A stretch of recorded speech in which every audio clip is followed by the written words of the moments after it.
Inutil ka, Fredo, galit na sigaw ni Valeria. Hanggang ngayon ay hindi pa rin niya makontak si Fredo. Kahit lasing Jeroen ay maaasahan niya simula noon pa man. Hindi niya alam kung saang lupalop nagpunta si Fredo. Mahirap talaga itong hajilapan dahil si Fredo ay nasa liblib na kagubatan sa probinsya and trying to survive para makakain at mabuhay. Walang katao-tao ang kinalalagyan niya ngayon at mahirap humingi ng tulong. Wala ni isa mang sasakyan ang nagawi sa lugar kung nasaan siya. Ito na ang karma ni Fredo. Mommy, I don't like to marry Dylan. Umiiyak na sabi ni Veronica. Don't worry, hinding-hindi yan mangyayari. Panigurado ni Valeria. Burnitaw si Veronica sa pagkakayakap sa ina. But how? Napakadaming bodyguards ang nagkalat sa labas at loob ng mansion. Paano ako makakatakas? Natatarantang tanong ni Veronica. There's no other way, anak. You will marry Dylan today. Seryosong sagot ni Valeria. No, mariing tanggi ni Veronica. Don't worry. I will make sure na fake ang kasal ninyo. We will get rid of the real priest at papalitan natin ng peke. Paliwanag ni Valeria. Tumigil naman sa pag-iyak si Veronica at nabuhayan ng loob. What a brilliant idea, mommy. Masayang sigaw ni Veronica. Yeah, kaya huwag ka nang umiyak dyan. We should use our brain. Pagbigyan na natin ang daddy mo. And you know that this is the only way para malinis ang pangalan mo at hindi manganib ang ating negosyo. Mahabang sabi ni Valeria na ewan kung naintindihan ba ni Veronica. Okay, mommy. I will never cry again. Si Dylan naman ang paluluhain natin. Nakangising sabi ni Veronica. That's my girl. Masayang sigaw ni Valeria, ang hindi nila alam ay nandyan lang si Dylan sa gilid at nakikinig sa kanilang pinag-uusapan. Ha, tingnan lang natin kung sino ang luluhan ng dugo mamaya, Veronica. Bulong ni Dylan. Kailangan matuloy ang kasal na ito at gagawin niya ang lahat.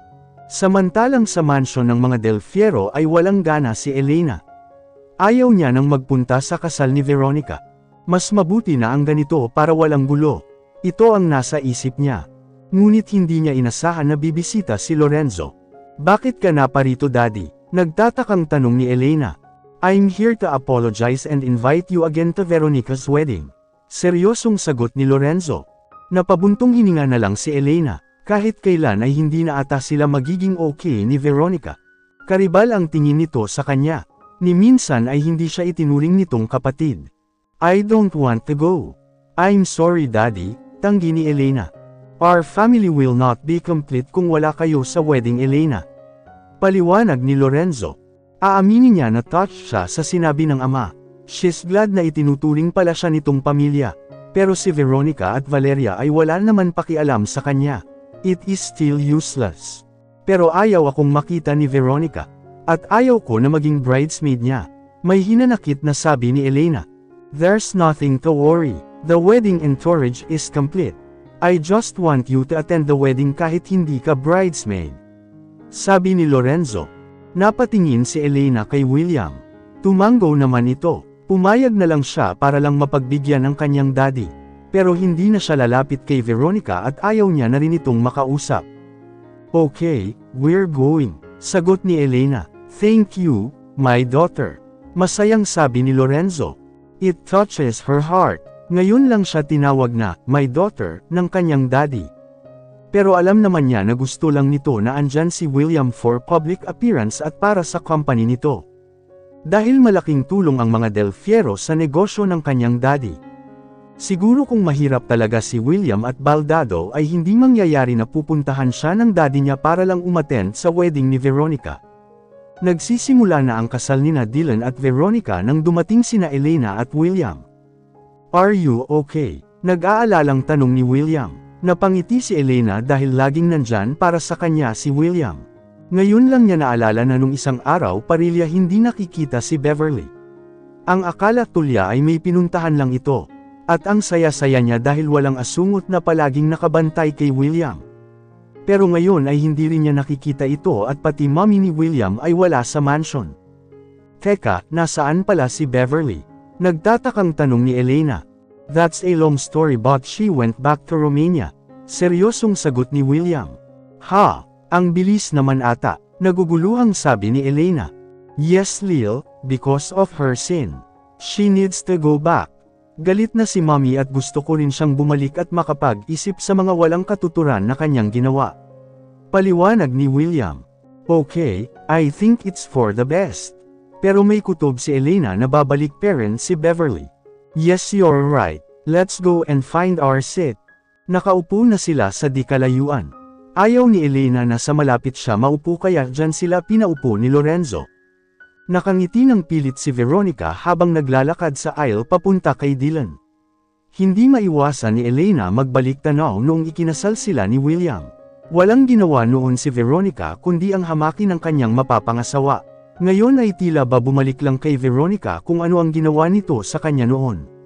Pero hindi naman niya nilale si Veronica katulad ng ginawa nito sa kanya, ngayon siya naniniwala na totoo nga na may karma.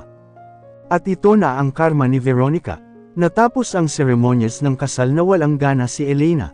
Nasa reception sila ngayon at kahit gaano pa kasarap ng mga pagkain na nasa kanyang harapan ay wala pa rin siyang gana. Medyo masakit sa mata ang makita si Veronica at mommy nito na nakikipagplastikan sa mga bisita. Idagdag mo pa si Dylan na naging ewan sa paningin ni Elena. Marahil ang Dylan na nakilala niya noon ay isang balat kayo lamang kumpara sa Dylan na nasa kanyang harapan ngayon. Hinanap ng kanyang mga mata ang mama niya at hindi niya ito makita. Liam, alam mo ba kung nasaan si mama? Tanong ni Elena. Nasa ospital siya, sabi ng mga bodyguards. Sagot ni William. Hindi rin niya alam kung ano ang ginagawa ni Evelyn sa ospital pero positive naman ang mga bodyguards na binayaran niya na okay lang si Evelyn. Kung bakit nasa hospital siya ay walang nakakaalam. Ano, may sakit kaya si mama? Nag-aalalang tanong ni Elena. Don't worry, she's fine. Why don't you text her? Suhestyon ni William. Nag-text nga si Elena at ang sagot ni Evelyn ay okay lang siya. May iniutos lang si Valeria sa kanya. Hindi masabi ni Elena na alam niyang nasa ospital ito dahil baka magtanong ang kanyang mama. Hindi rin naman niya pwedeng sabihin na may sekretong bodyguards ito. She's okay, masayang sabi ni Elena. I told you, let's go eat some cake. Tapos na silang ikat ito. Paanyaya ni William. Masaya silang kumuha ng cake at nagsalo sa iisang plato. Samantalang si Veronica ay nakangisi lang habang pinagbibigyan ng mga kapritsyo ni Dylan. Ang buong akala niya talaga ay peke ang kanilang kasal pero hindi naman pala.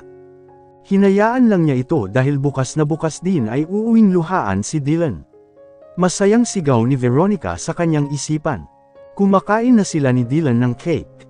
Napaka-sweet ni Dylan sa kanya. Dagdag exposure rin kaya nagkunwari siyang masaya. Ang lapad ng ngiti mo Dylan. Ang saya-saya mo ba? Pilosopong tanong ni Veronica. Kailangan pa bang itanong yan? Of course babe. I'm so happy na pahirapan ka. Ngumiti ng peke si Dylan dahil may mga bisita pa. Ang sweet lang nila tingnan habang kumakain ng cake. Tingin ng mga tao ay perfect couple sila.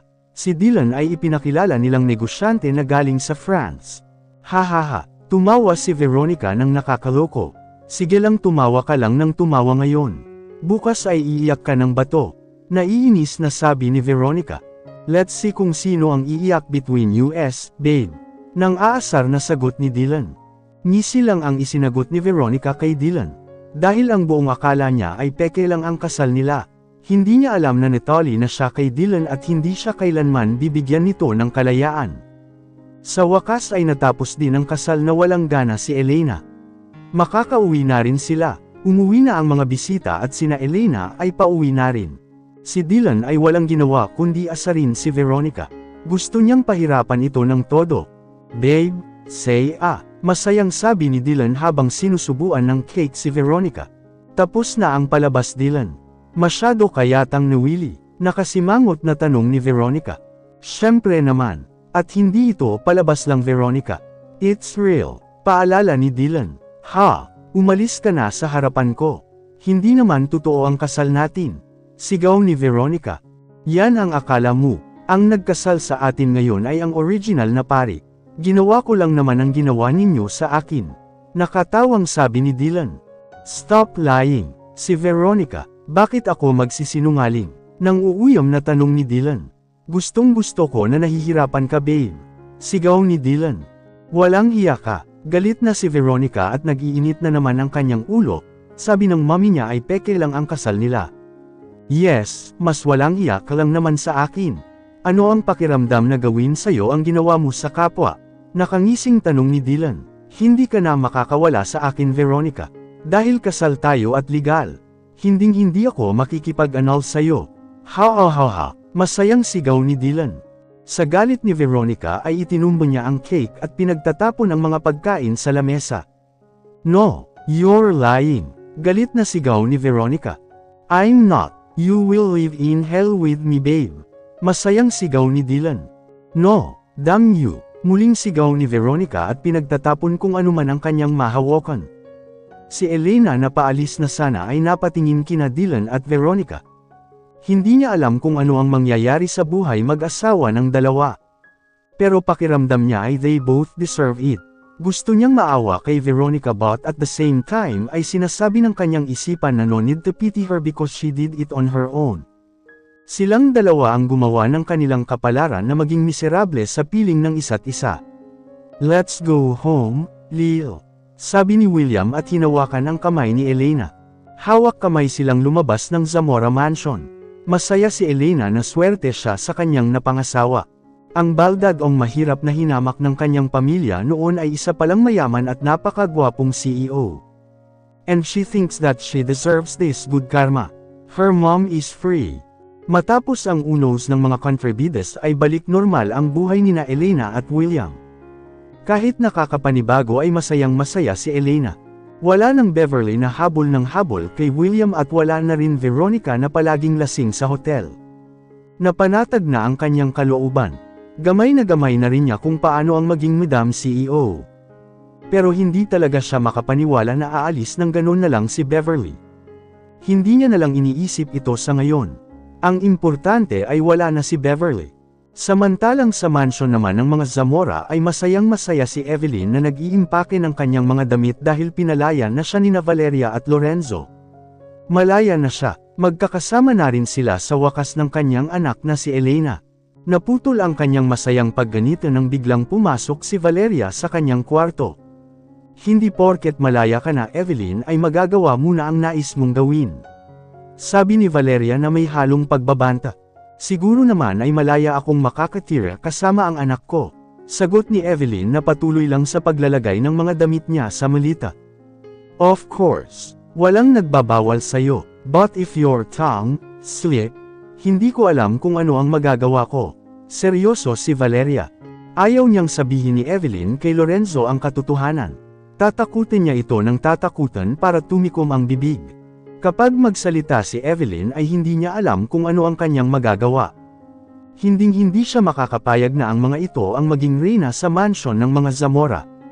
Wala ka na bang iba na magagawa kundi ang pagbantaan ng mga buhay namin? Ang anak ko ang may karapatan sa lahat. Kailan mo ba ibibigay sa kanya yon? Galit na tanong ni Evelyn. Isang malakas na sampal ang isinagot ni Valeria kay Evelyn. Shut up your damn mouth. Hindi ko talaga alam kung ano ang magagawa ko sa inyong mag-ina Evelyn kapag hindi tumikom niyang bibig mo. Nanginginig na sa galit si Valeria. Hindi mate at tago ang katotohanan kailanman Valeria. Lalabas at lalabas peren ito. Sigaw ni Evelyn.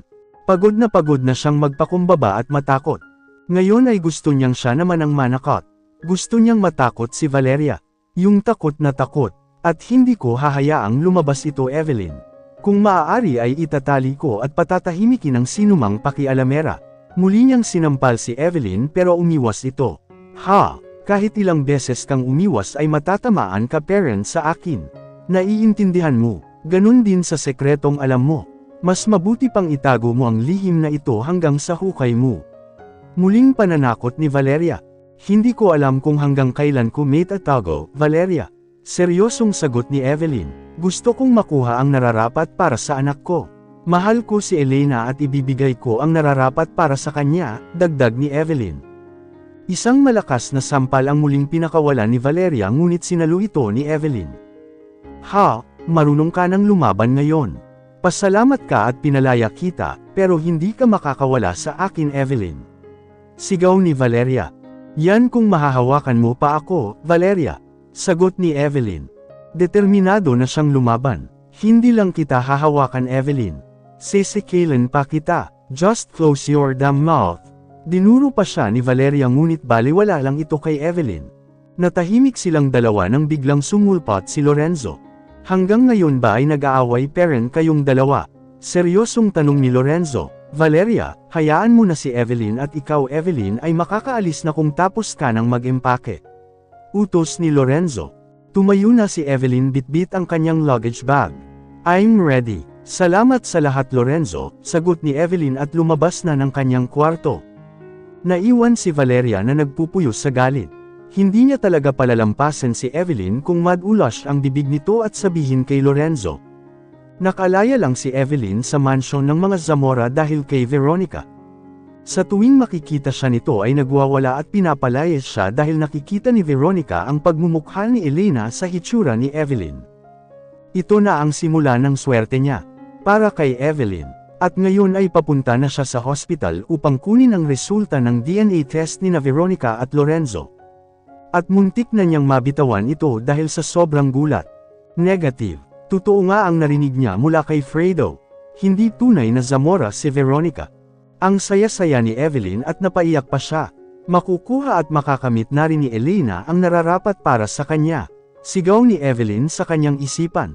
Kapag may pagkakataon ay kakausapin niya si Lorenzo at sasabihin ang totoo. Pagkatapos sa hospital ay diretso na siya sa mansyon ng mga Del Fierro. Gulat na gulat si Elena nang makita ang kanyang mama at may dala itong malita. Masayang tumakbo papunta kay Elena si Evelyn at niyakap ang anak. Hindi niya napigilan na mapaiyak. May ebidensya na siya at mabibigyan na rin ng maayos na buhay si Elena. Gusto niyang kilalanin ito na nag-iisang tagapagmana ng mga Zamora. Gumanti naman ng yakap si Elena sa ina. Mama, may nangyari ba? Nagtatakang tanong ni Elena. Hindi niya alam kung bakit ito umiiyak at may dalang malita. Kung pinalayas ito sa mansyon ng mga Zamora ay mabuti. Miss na niya ang kanyang mama sa pagtulog. Sa kanilang kwarto ni William ay napakalayo nila sa isa't isa kung matulog. Nasa magkabilang dulo talaga. Iginagalang siya ni William. Hanggat hindi niya nakakamit ang matamis na oo ay hindi siya lalapit kay Elena sa pagtulog. Kapag katabi naman ni Elena ang kanyang mama ay natutulog siyang nakayakap dito. Malaya na ako, Elena. Dito na ako titira. Masayang sigaw ni Evelyn. Napakasaya ni Elena dahil malaya na rin sa wakas ang kanyang mama. Ilang taon din itong nagdusa sa mga kamay ni Valeria at Veronica. Ngayon ay makakapiling niya na ito, hindi niya nahahayaang magkahiwalay pa silang muli ng kanyang mama. Napakasaya ko, mama, magkakasama na rin tayong dalawa, napaiyak na rin si Elena. Pinahira ni Evelyn ang luha ng anak. Don't cry, Elena, malaya na ako at magkakasama na rin tayo sa wakas. At hindi lang yan, malapit mo nang makamit ang mana na nararapat sa'yo. Nadulas si Evelyn sa huling salita niya. Mana, hindi ko maintindihan, mama, sabi ni Elena. Natigilan naman si Evelyn at nag-isip kung ano ang idadahilan kay Elena. Oo nga, yung mama ng kaibigan ko ay may pamana sa kanyang anak. Alam mo naman na wala akong maipamana sa'yo. Pero maghahanap ako ng trabaho, anak. Paliwanag ni Evelyn na hindi niya maintindihan kung bakit ito ang kanyang sinabi. Ay, hindi mo na kailangan magtrabaho, mama. Ilang taon ka rin naghirap para sa akin. Ngayon na may trabaho na ako ay gusto ko na gawin mo ang mga gusto mong gawin. Mag-shopping ka, mommy. Magpaganda at magpaspa. Kahit ano basta huwag ka nang magtrabaho. Sabi ni Elena. Muling napaiyak si Evelyn. Napakabait talaga ng anak niya. Bakit, mama? Nagtatakang tanong ni Elena. Wala, napakasaya ko lang dahil binigyan ako ng Diyos ng isang napakabait na anak. Nakangiting sagot ni Evelyn at nagpahid ng kanyang luha. Bulay, masayang sigaw ni Madam Glamorosa. Mabilis itong lumapit sa mag-ina. Magbabakasyon ka ba? Tanong ni Madam Glamorosa nang makalapit ito sa kanila at makita ang dalang malita ni Evelyn. Mommy, dito na sana titira si mama. Kung okay lang sa inyo. Nahihiyang tanong ni Elena. Oh, of course. Pwedeng-pwede. Welcome to Del Fierro Mansion, Bulay. Masayang sagot ni Madam Glamorosa. Salamat, Bulay. Nakangiting pasasalamat ni Evelyn. It's time for a celebration then, sabi ni William na biglang sumulpot sa kanilang likuran. Right. Dito ka lang bulay at magpapaluto ako ng mga masasarap na pagkain. Mabilis na tumakbo si Madam Glamorosa sa kitchen. Napatawa na lang sila. Kahit matanda na si Madam Glamorosa ay parang bagets lang talaga ito kung kumilos. "Welcome home mama," bati ni William kay Evelyn. "Salamat, William," nakangiting sagot ni Evelyn. Masayang-masaya si Elena dahil sa wakas ay kumpleto na ang kanyang pamilya. Hindi niya napapangarapan pa si Lorenzo dahil mahirap itong makamit. Ang importante ay nasa kanyang tabi ang kanyang mama at si William na pinakamahalagang tao sa buhay niya ngayon. Her mom is free. Sa kabilang dako ng mundo naman kung nasaan si Beverly ay napakagulo. Nagwawala ito dahil ayaw makasal sa mafia businessman na gusto ng kanyang daddy. Bukod sa notorious monster mafia king ito sa Romania ay napakapangit daw ng hitsura nito na parang monster. "Open the door." Malakas na sigaw ni Beverly habang binabato ng flower vase ang pintuan ng kanyang kwarto. Walang lumalapit sa kanya. Hindi siya pinalabas ng kanyang daddy nang malaman ang kanyang pinaggagawa sa Pilipinas. Humingi pa ito ng despensa kina Madam Glamorosa at William sa ginawa ng kanyang spoiled brat na anak. "Let me out," muling sigaw ni Beverly, pero kahit anong gawin niyang sigaw ay walang makikinig sa kanya. Siya lang mag-isa sa napakalaking mansion nila sa Romania. "It's all your fault, Elena. Humanda ka sa aking pagbabalik." Galit na sigaw ni Beverly. Naging masaya sina Elena sa mansion ng mga Del Fierro habang sa mansion naman ng mga Zamora ay tila impyerno ang araw-araw na pag-aaway nina Veronica at Dylan. Walang katahimikan dahil walang ginawa si Veronica kundi ang maglasing. Wala rin naman pakialam si Dylan at busy sa kanyang mga racket na kung ano-ano ang trabaho. Kahit sa labas na ng bansa nag-aaral ang kanyang mga kapatid ay kailangan pa rin niyang mag-ipon kapag nakabalik na ang mga ito sa Pilipinas. Pinili niyang magdusa with Veronica kaya magdurusa siya. Pero paparusahan din naman niya araw-araw si Veronica sa ginawa nitong pagpapatambas sa kanya.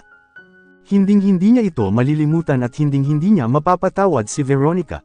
Samantalang hindi na nakatiis pa si Evelyn at tinawagan si Lorenzo.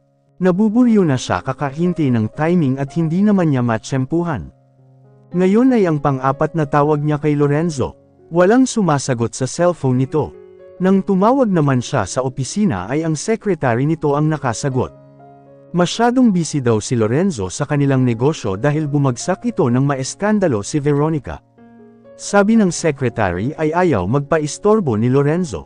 Pero ayaw niya nang maghintay kaya tatawagan niya ulit. At swerte niya nang sa wakas ay sumagot na rin si Lorenzo. "Evelyn, may problema ba at wala ka nang ginawa kundi tawagan ako?" Nakakunot noong tanong ni Lorenzo. "Lorenzo, may kailangan akong sabihin sa'yo. Tungkol ito sa pagkatao ni Veronica." Panimula ni Evelyn. Nagtaka naman si Lorenzo kung ano ito at pagkatao talaga ni Veronica. "Ano ba ang mga pinaggagawa mo, Evelyn? Ano ang tungkol sa pagkatao ni Veronica?" Seryosong tanong ni Lorenzo. "Ibibigay ko ang ebidensya sa birthday mo, Lorenzo. Ito lang ang pagkakataon na makikita kita at malalapitan." Sagot ni Evelyn. "Bakit sa birthday ko pa? Pwede naman ngayon. Sabihin mo sa akin kung ano yung ebidensya na sinasabi mo." Utos ni Lorenzo. "Nasa akin na ang ebidensya, Lorenzo, dahil alam ko naman na hindi ka maniniwala sa sasabihin ko. Pero kung gusto mo talagang sabihin ko ay sasabihin ko." Si Evelyn. "Si Veronica ay hindi mo tunay na anak," sabi ni Evelyn. Ngunit naputol ang tawag. Nalobat si Evelyn. Ngayon pa talaga siya nalobat na nakausap niya na si Lorenzo. Mabilis niyang hinagilap ang charger upang e-charge ang kanyang cellphone. Sa kabilang linya naman ay nagtaka si Lorenzo kung bakit biglang naputol ang tawag ni Evelyn. "Hello, Evelyn. Evelyn, okay ka lang ba dyan?" Sunod-sunod na tanong ni Lorenzo. At ito ang naabutan ni Valeria. Bigla siyang kinabahan. Tinawagan talaga ni Evelyn si Lorenzo. "Lorenzo, sino ba ang kausap mo?" Kunwari ay tanong ni Valeria kahit alam niya na. "Oh, andyan ka pala." Si Evelyn ang tumawag at sinabi na may ebidensya daw siya tungkol sa pagkatao ni Veronica. Sagot ni Lorenzo. "What?" Nagulat si Valeria at muntik ng matamba sa kanyang kinatatayuan. "Damn you, Evelyn. Hinahanap mo talaga ang iyong kapahamakan." Galit na sigaw ni Valeria sa kanyang isipan. "Hindi ko nga alam kung ano ba ito. Bakit kailangan ng ebidensya ng pagkakatao ni Veronica?" Minsan ay magulo rin kausap itong si Evelyn. Naiiling na sabi ni Lorenzo. Baka namali ka lang ng rinig Lorenzo. Ano pa ang sabi ni Evelyn? Gusto niya pang magtanong. Kahit ganyan si Lorenzo ay inosente parent ito. Walang kaalam-alam na niloko siya ng kanyang asawa. Nothing. Naputol ang tawag at biglang nawala si Evelyn. Sagot ni Lorenzo. Tanungin mo na lang kapag tumawag ulit si Evelyn. Sabi ni Valeria. Never mind her. Tumawag na ba si Mr. Rivero? Tanong ni Lorenzo. Busy siya at walang panahon sa mga pinagsasabi ni Evelyn. Yan nga ang sasabihin ko sa'yo. Kanina pa sa telephone naghihintay si Mr. Rivero. Sagot ni Valeria. Bakit hindi mo sinabi kaagad? Naiinis na tanong ni Lorenzo at mabilis itong umalis. Naiwan si Valeria na nakatingin sa cellphone ni Lorenzo. Nang bigla itong tumunog at may nag-text. Tiningnan ni Valeria kung sino at si Evelyn ang nag-text. Mabilis niyang binuksan ang cellphone ni Lorenzo dahil alam naman niya ang password. Lorenzo, nasa akin ang DNA result ninyo ni Veronica. Hindi mo siya tunay na anak. Negative ang resulta. Nang gigigil si Valeria sa galit at mabilis na nagtungo sa kanyang kwarto na bitbit ang cellphone ni Lorenzo. I already gave you a warning Evelyn. Pero ayaw mo pa ring tumigil. Sigaw ni Valeria sa kanyang isipan. Magkita tayo bukas. Ang buong akala ni Evelyn na si Lorenzo ang ka-text niya. Hindi ako pwede bukas Lorenzo dahil sasamahan ko si Elena na mamili ng isusuot. Sa gabi na lang ng birthday party mo. Huwag mo munang sabihin kay Valeria ang tungkol dito Lorenzo. Tingnan mo muna ang resulta. Okay, mag-text ka na lang kung nasa party ka na. Okay Lorenzo. Nagtaka si Evelyn kung bakit hindi man lang nagulat si Lorenzo sa pasabog niya. Baka busy lang siguro, bulong ni Evelyn sa kanyang sarili at nagpatuloy sa kanyang niluluto. Ang hindi niya alam na galit si Valeria sa kanya. Walang kamalay-malay si Evelyn sa mga masasamang balak na naglalaro ngayon sa isipan ni Valeria. Magpakasaya ka na ngayon Evelyn na kasama ang anak mo, dahil hindi mo na siya masisilayang muli. Galit na sigaw ni Valeria at binasag ang mamahaling antique na flower vase na nasa kanyang harapan. Like mother like daughter nga talaga. Ang bulong ni Dylan nang mapadaan siya sa kwarto ni Valeria. Sa pagmamadali ni Valeria kanina ay nakalimutan niyang isarado ang pintuan. Saktong dumaan si Dylan at nasayangan sa flower vase na kanyang itinapon. Maibebenta pa sana niya ito. Si Veronica din ay walang ibang ginawa kundi basagin ang lahat ng makita nito. Manang-mana nga sa ina. Hiyaw ni Dylan sa kanyang isipan.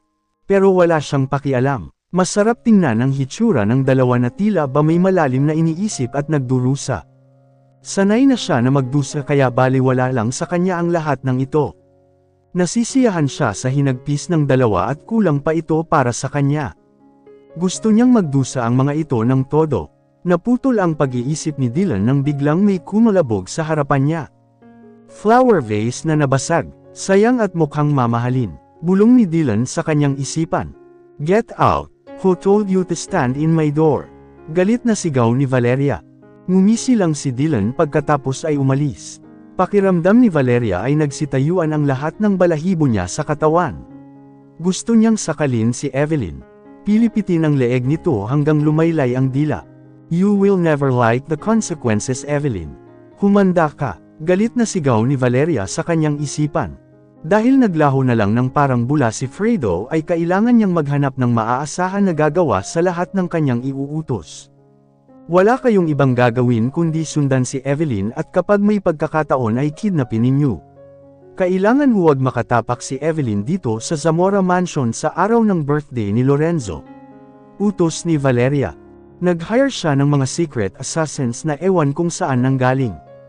Bastang inireto lang ito ng kanyang amega. Professional daw ang mga ito at kahit anong iutos mo ay gagawin nila. Name it and you will have it. Ito ang motto ng mga assassin na ito. Ang buong akala ni Valeria ay makukuha niya kaagad si Evelyn pero hindi. 2 araw na ang nakalilipas ay wala pa siyang balita at nababagot na siya. At malapit na ang birthday ni Lorenzo. Hindi na siya nakatiis at muling tinawagan ang leader ng mga hired assassins. Hello, isang nakakatakot na boses ang bumungad kay Valeria. Ang nakausap niya noon ay iba. Ang isang ito ay nakakatakot. Pero wala na siyang pakialam basta magawa lang ng mga ito ang gusto niyang ipagawa. Bakit hanggang ngayon ay hindi pa ninyo nakukuha si Evelyn? Naiinis na tanong ni Valeria. Calm down, ma'am. Mahirap makuha ang isang ito. You didn't told us na may professional bodyguards pala itong si Evelyn. Paliwanag ng leader. Nabigla naman si Valeria sa narinig. Walang hiya ka Evelyn. May pa-bodyguards ka na ngayong nalalaman. Galit na sigaw ni Valeria sa kanyang isipan. Hindi ko alam na may bodyguards na pala siya ngayon. Hindi niyo ba kayang kidnapin si Evelyn? Galit na tanong ni Valeria. Wala kaming hindi kayang gawin ma'am, malumanay na sagot ng leader. And what's the problem? Nagtatakang tanong ni Karuna. There's no problem at all. Except, pabitin na sagot nito. Except that you need to pay some additional. Dagdag nito. I'm willing to pay. Basta gawin niyo ang lahat upang makuha si Evelyn. The price doesn't matter, sagot ni Valeria.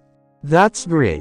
Consider it done. Yun lang at pinutol na ng leader ang tawag.